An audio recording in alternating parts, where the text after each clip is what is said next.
Welcome back to the deep dive. Today, we are pulling out the schematics. We really are. Because we're not just talking about another big model. We're talking about the infrastructure, the plumbing that actually made it possible. Yep.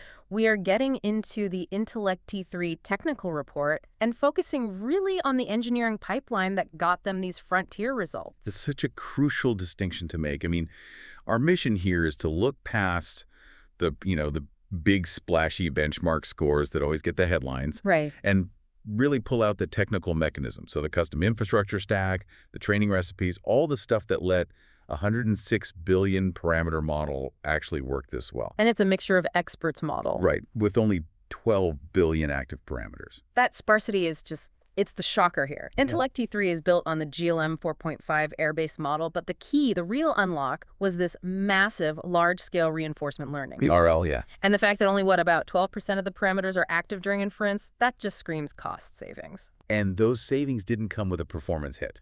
That's the amazing part.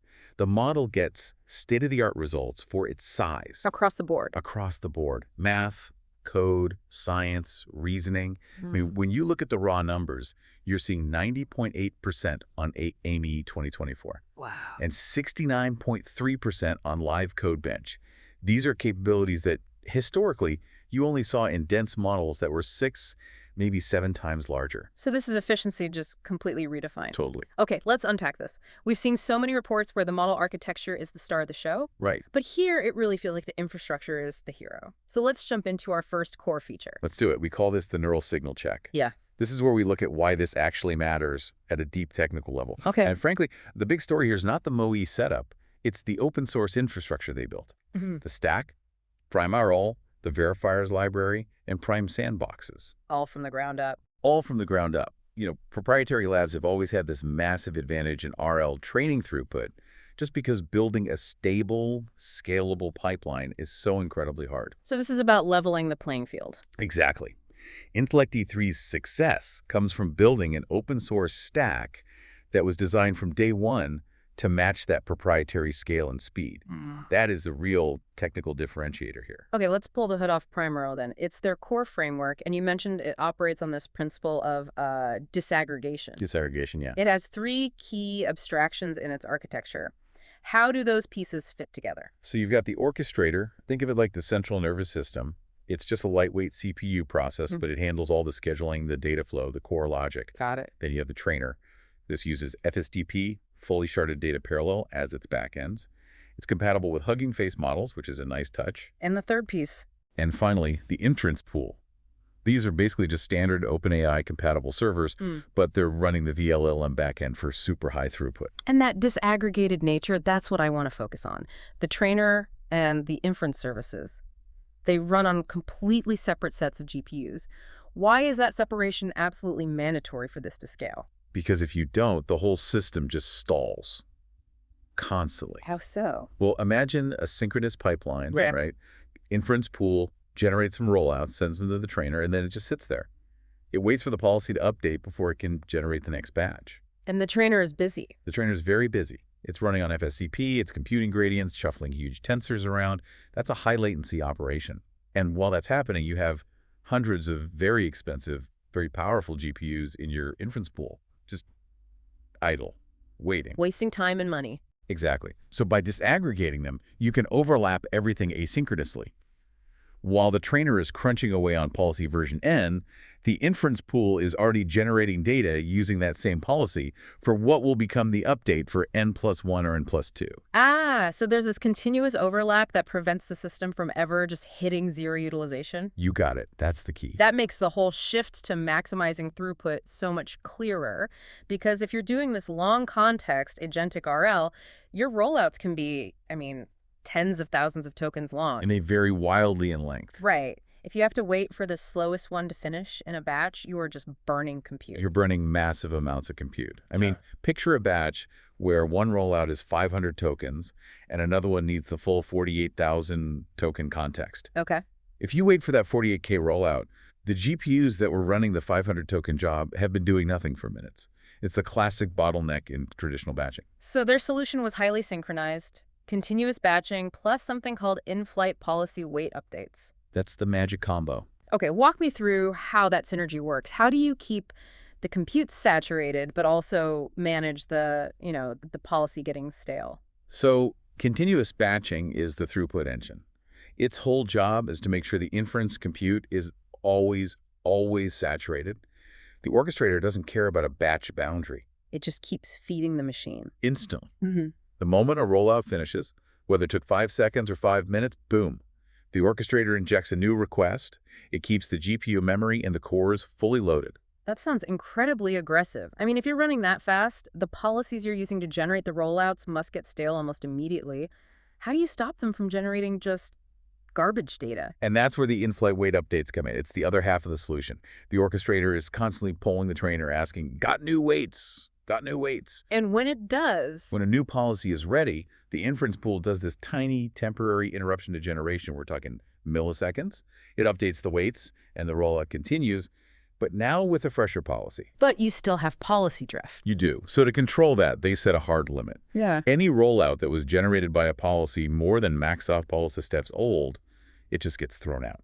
And for INTELLECT-3, that number was 8. It was 8. Why 8? Is there some, theoretical reason for that number, or was that just the point where they saw the variance start to explode? It was purely an empirical sweet spot. They basically found that if you go beyond 8 steps of difference between the generation policy and the training policy, the gradient variance from that stale data starts to hurt more than the high throughput helps. So they optimized for the highest speed they could get without the whole thing becoming unstable. Precisely. Now, scaling this beyond a single node, that's a whole other can of worms. We hear all the time that standard multi-node vLLM just plateaus because of all the synchronization overhead between nodes. How did they get past that multi-node hurdle? They did something really clever. They basically sidestepped the whole data parallel synchronization problem by using a multi-client orchestrator. So instead of trying to run one giant cohesive vLLM instance across, say, 50 GPUs. Which would be a nightmare to coordinate. A total nightmare. Instead, they just deployed each inference node as its own independent server. The orchestrator just sees them as a pool of clients. It distributes the rollout requests using a super simple but really effective round-robin mechanism. So there's no crosstalk needed between the inference nodes themselves. None. No inter-node synchronization during inference at all, which means your throughput scales perfectly linearly with every new node you add. It's just a really elegant, pragmatic solution to a super common scaling headache. That is a pure engineering win right there. Let's shift gears now to the actual training run. The deep technical challenges they hit on those 512 NVIDIA H200 GPUs. The first problem is always resources, right? Specifically sequence length. Challenge number 1, for sure, scaling sequence length. With these agentic tasks, you need huge context windows. But when you push past 48,000 tokens, even on H200s, the activation memory just completely dominates everything else. So to get up to 72,000 tokens, they had to implement activation offloading. They had to. No other way. Offloading activations to CPU always feels like a necessary evil. Yeah. It can introduce a lot of latency. Did they take a big hit on their model flops utilization, their MFU? They actually mitigated that risk pretty well. They used a specific approach, one based on TorchTune's synchronous variant. Synchronous? Why not asynchronous? Because they found that with large-scale asynchronous offloading, they were running into these weird, non-trivial memory leaks, just really complex lifecycle management bugs. So they decided to accept a tiny, 0.1% MFU hit by sticking with the synchronous version.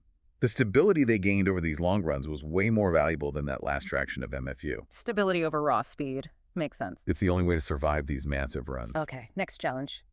The optimizer. They decided to reuse the muon optimizer from pre-training, but muon it's tricky. It operates at the matrix level. Okay.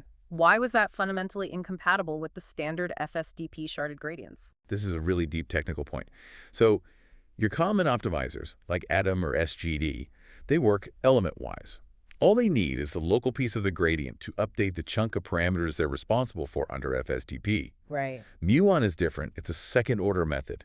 It needs access to the full gradient tensor for the entire weight matrix to do its update, not just the little shard that's on its local GPU. So every GPU would have to gather the full gradient. That would choke the InfiniBand network instantly. How did they solve that without causing a massive traffic jam? They realized that the standard ways of doing this, these overlapping round-robin gathers, they just create chaos on the network at this scale. Their solution was to use these super efficient all-to-all collectors, Levering Dion, I see here. leveraging the Dion implementation, yeah. So instead of gathering redundantly, this method just efficiently reshuffles the gradient shards across the nodes. It's one big coordinated communication operation, and it avoids that congestion pattern entirely. That's what let Muon work at the 512 GPU scale. And since it's an MoE model, they had to be watching expert utilization like a hawk during all this. Oh, absolutely. To keep the whole system efficient, Yeah. they were constantly logging the max violation metric. That's the diagnostic that tells you if your expert load is getting imbalanced. Because if one expert gets slammed, the whole system grinds to a halt. Exactly. So keeping that violation rate low was critical. Mm-hmm. It proved their optimization methods weren't just fast, they were also balanced. All right, let's hit the final training challenge, stability. They use the masked token-level importance sampling, the ICE-POP formulation. This is where high-throughput RL so often just falls apart. One bad update, and the run is toast. And the main reason for that is the distribution shift.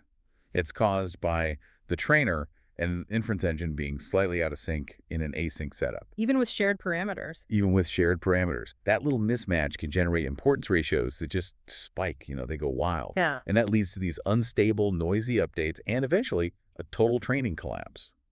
The critical fix they implemented was double-sided masking. How does that masking actually stabilize the updates? So the masking function, it operates on the importance ratios. They set a lower bound, which was alpha equals 0.5, and an upper bound, beta equals 5. By clipping those ratios, they stop any extremely small or extremely large values from dominating the update step. So you're just chopping off the outliers? You're chopping off the outliers. And that effectively prevents those catastrophic distribution shifts, especially when you're running with high off-policyness. They even contrasted its stability with the fragility they saw in other algorithms like GSPO. It proves the masking was a totally necessary part of their high-speed architecture. Okay, so let's move on to the actual capabilities. This agentic training needs a really robust and scalable environment system. And this is where the verifiers library and the environments hub come in. The modularity here is so important. The verifiers library lets them version and maintain environments completely separately from the core trainer code. Which is huge for open source collaboration. It's essential. And their environments hub is so rich. You've got math, code, science, logic, deep research, which, importantly, uses an external tool, the Serper search tool. And even complex software engineering tasks. Right, using R2E Gym and Minisui Agent Plus. And the curriculum was massive. We're talking 21,000 math problems and over 8,000 code examples. Running untrusted code for thousands of concurrent rollouts for hours on end. That sounds like the mother of all infrastructure bottlenecks. Why couldn't they just use something like Kubernetes for their Prime sandboxes? What was the problem? Because the naive way of doing it, where you rely on the Kubernetes API server for every single command start, stop, check status, it's fundamentally latency bound. You get what's called API server saturation and etc., write lock contention. I've heard horror stories about that. Oh yeah. I've debugged similar systems where under high load, a simple command takes 2, 3, sometimes 5 seconds. Yeah. And that just completely crushes the kind of real-time throughput you need for RL. So if Kubernetes itself becomes the bottleneck, how in the world did they bypass the control plane? They built the Prime Sandboxes architecture, specifically to decouple that fast execution loop from the slow Kube API. They wrote a high-performance REST-based gateway that just completely sidesteps the API control plane. How does it talk to the pods? It communicates directly with the sandbox pods using Kubernetes headless services and some clever DNS optimization. It cuts out so many handshakes and so much latency. That's very clever. But you still have the problem of how do you know when the sandbox is actually ready to take requests? Polling the API for the running state is what causes those latency spikes. And they solved that too. They use asynchronous lifecycle management, which just flips the whole communication flow on its head. So instead of the orchestrator pulling, The sandbox pod's sidecar pushes. The moment it's operationally ready, it sends a webhook back to the training backend. So the training loop gets notified within milliseconds of boot completion. and that gets them consistent startup times. Under 10 seconds, no matter how hammered the rest of the cluster is. I mean, without that deep infrastructure fix, the agentic training at this scale it wouldn't have been possible, period. This has been a true deep dive into the guts of large-scale RL infrastructure. So summing this all up, what's the core technical takeaway you want people to carry forward from this INTELLECT-3 report? The core message is this. In frontier AI, The parameter count of your model is not the only thing that matters anymore. It's not even the main thing. Right. INTELLECT-3 proves that an integrated, high-throughput, asynchronous infrastructure stack, specifically Prime RL and Prime sandboxes, that's engineered from the ground up for the demands of long-context RL. That is the key leverage point. The architecture is what enabled the performance, Not just the size of the model. not just the size of the model. And you mentioned they stopped the training while performance was still climbing. The evaluation graphs in the report, I think it's figure 9, show benchmarks like AIM and GPQA were still trending up. Yeah. No plateau in sight. That's a critical point. It implies they were still deep in the high return zone when they stopped the clock, which just sets the stage for some really exciting future work they mentioned. Yeah, they explicitly talk about scaling Agentic RL even further on their Environments Hub. But the technical item that really caught my eye was their research into long horizon agents. They want to treat the context window not as this passive memory, but as a scarce resource the model has to actively manage. And that research direction gets at something they call context rot, which is so true. Just making the context window bigger and bigger isn't enough. The agent has to learn these emergent skills, like how to prune, how to prioritize, how to retrieve the right information within its own context to solve a problem. It's moving toward models that are active information managers, not just passive readers. Exactly. It's a much more sophisticated goal. Which leaves us with a final provocative thought for you to take away and think about in your own work. Given these massive efficiency gains from techniques like continuous batching and in-flight updates, which let the system run so far off policy, what is the theoretical limit? What's the absolute maximum ratio of training speed to policy age that a system can sustain before performance just completely collapses? Even with a safety net like double-sided masking, where is that razor's edge for the next generation of these asynchronous RL systems?